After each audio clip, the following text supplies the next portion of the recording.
Hey guys, so in today's video I'm going to be trying After Effects for the first time. So I watched a tutorial before because I had no clue what, any of these things do, and now I do kind of.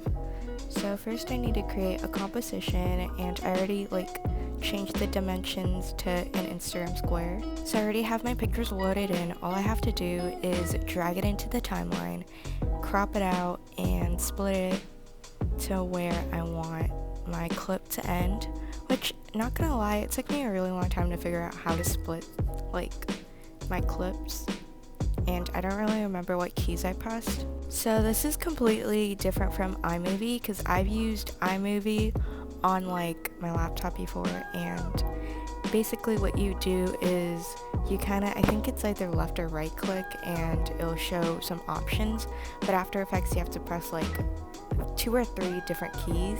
So now I'm searching for this thing called Motion Tile, which what it does is that it mirrors your clips.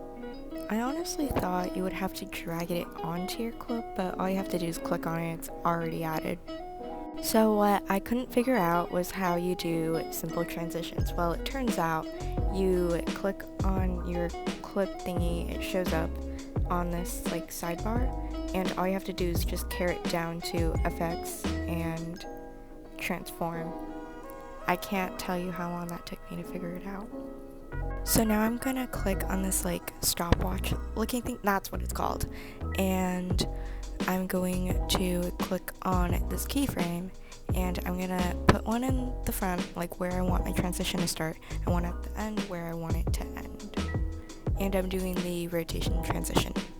So now I'm gonna edit how far my rotation is gonna go, and I'm gonna put 50. And for some reason, I don't really know why my transition is going the opposite way. By that I mean it starts at 50 at the front, and then at the end of my transition it's back to 0. So I'm just gonna fix that real quick if I know how to. So I just fixed it, and all I'm doing right now is checking to make sure that it looks good, and I think it looks pretty good. So now what I'm gonna do is highlight my keyframes, click on it, and go to Keyframe Assistant and put Easy Ease. And I think that makes your transition smoother, I'm not really sure. So then I'm gonna go on this button right here, which I think it's the graph, and I'm just gonna create a graph like what I usually use in Video Star and All Light Motion, because I've been starting to use All Light Motion a little bit.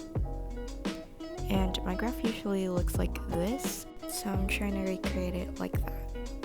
Right off the bat, it reminds me of All Light Motion because the graph is pretty similar to that one, while on Video Star you can drag it wherever you want, while After Effects and All Light Motion you have to choose the one that's already meant for the graph, if you know what I mean. I'll put in a picture. It shouldn't take me so long to figure out that all you have to do is click on the graph again if I don't want to see it and I want to see the timeline with my pictures. And yeah, so I already loaded in my second clip, and all I'm doing now is splitting it to where I want it to be and cropping it out. Okay, so I didn't want to bore you guys with the same steps because it's literally the same. I added Motion Tile, and all I'm doing now is carrying down to transform, and I'm going to click on rotation again and adding my keyframes. And I would also like to mention that in my last clip I added motion blur already. So now I'm changing my position to -50 because I did +50 on my last clip. So this one is going to be -50 because transitions are the opposite of each other.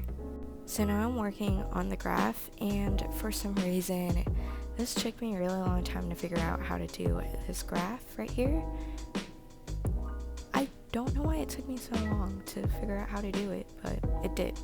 It ended up looking pretty wonky. After playing around with it, it ended up looking like this. I don't think it looks right. So I've already loaded in the amount of pictures I needed onto my timeline. So now I'm going onto my second clip, and I'm gonna click the one that says scale, and I'm gonna change the size from 100 to 200. That's what I usually do, or maybe a little more, not really sure. And let's see how it goes.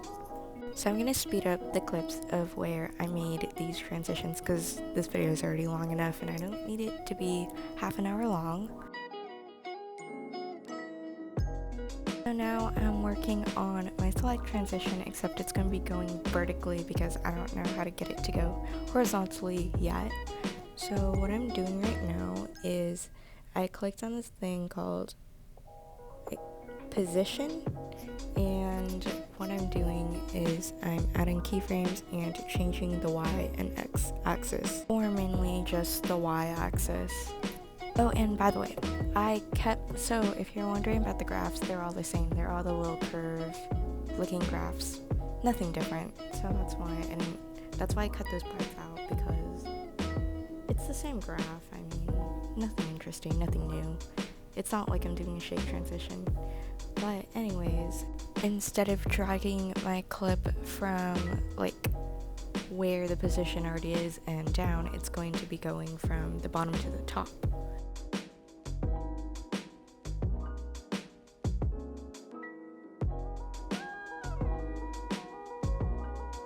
And here's the finished product.